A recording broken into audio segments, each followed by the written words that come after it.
শীতের কনকনে রাত। কলকাতা শহরের এক প্রায় অন্ধকারে জ্বলছে এক চায়ের দোকানে টিমটিম করে আলো। দোকানের ঝাঁপ অর্ধেক নামানো, দোকান বন্ধ করার প্রস্তুতি চলছে। ঠিক এমন সময় দোকানের সামনে শীতে কাঁপতে কাঁপতে এসে দাঁড়ালো ছোট্ট একটা ছেলে, নাম রাজু। তার পরনে আধময়লা ছেঁড়া একটা সোয়েটার, খালি পা, পায়ে জুতো না পরায় এই ঠান্ডায় পা দুটো নীল হয়ে গেছে।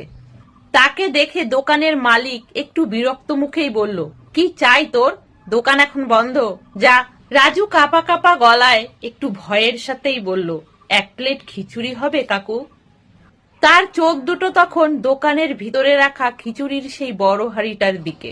রাজু হাঁড়িটার দিকে এমন ভাবে তাকিয়ে আছে দেখলে যেন মনে হয় গরম খিচুড়ির ভাপ ওঠা ধোঁয়াটা তার কাছে পৃথিবীর সব থেকে লোভনীয় দৃশ্য। দোকানদার আবার বিরক্ত ভরে বললেন, পয়সা আছে? ফালতু বিরক্ত করতে আসবে না এখানে, যা। রাজু তার কাপা কাপা হাতে তার ময়লা প্যান্টের পকেটে হাত ঢুকালো, একটা পুটলি বার করলো। তার ভিতরে অনেকগুলো ভাঁজ পড়া একটা 10 টাকার নোট। সারাদিন চেয়ে চিনতে এর ওর কাছ থেকে সেই 10 টাকা জোগাড় করেছে। ভয়ে ভয়ে সে দোকানদারের দিকে সেই 10 টাকার নোটটা বাড়িয়ে দিয়ে বলল, এই যে কাকু, এই 10 টাকাই আছে। সেদিন দোকানদারের তেমন বেচা কেনা হয়নি, তাই লাভও তেমন হয়নি। দোকানদারের মেজাজটাও ভালো ছিল না, কিন্তু ছেলেটার চোখের দিকে তাকিয়ে তার মনটা কেমন যেন নরম হয়ে গেল। তাই দোকানদার আর কোনো কথা না বলে একটা শালপাতার বাটিতে গরম খিচুড়ি আর এক টুকরো বেগুনি ছেলেটাকে বেড়ে দিল।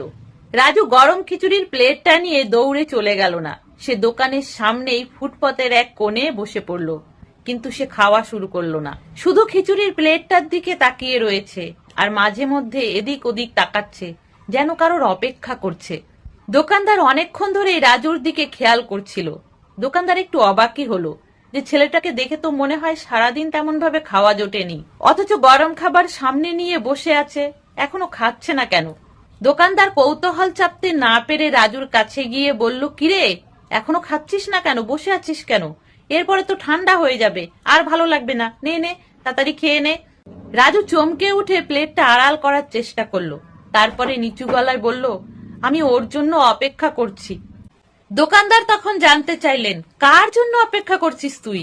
রাজু আঙুল তুলে দেখালো গলির উল্টো দিকের একটা অন্ধকার কোণ, সেখানে একটা কুকুরছানা ঠান্ডায় কুকড়ে শুয়ে আছে। রাজু ফিসফিস করে বলল, ও আমার বন্ধু ভোলু, ওর যে আজ সারাদিন কিছু খাওয়া হয়নি কাকু, তাই আগে আমি ওকে খাওয়াবো, তারপর যা থাকবে তাই আমি খাবো। রাজুর মুখে এই কথা শুনে দোকানদারের মনের ভেতরটা যেন দুমড়ে মুচড়ে উঠল।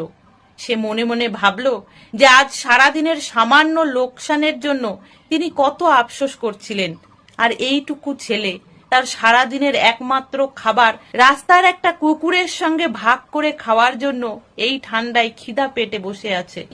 দোকানদার আর কিছু বললেন না, তিনি চুপচাপ দোকানে ফিরে গেলেন এবং বড় একটা বাটির কানায় কানায় পূর্ণ করে গরম খিচুড়ি, দুটো বেগুন ভাজা, সাথে কিছুটা আচার নিয়ে তিনি ফিরে এলেন। বাটিটা রাজুর সামনে রেখে দোকানদার বলল, এটা তোর আর তোর বন্ধু ভোলুর খাবার, তোরা দুজন পেট ভরে খা। আর শোন, আজ থেকে প্রতিদিন রাত্রে তোরা আমার কাছে এসে খেয়ে যাবি। আজ থেকে তোদের রাতের খাবারের দায়িত্ব আমি নিলাম। রাজুর ছোট্ট অবিশ্বাসী চোখ দুটো জলে ভরে এলো। সে দোকানদারের মুখের দিকে ফ্যাল ফ্যাল করে তাকিয়ে রইল। আর কিছু সে বলতে পারল না, শুধু মাথা নাড়ালো।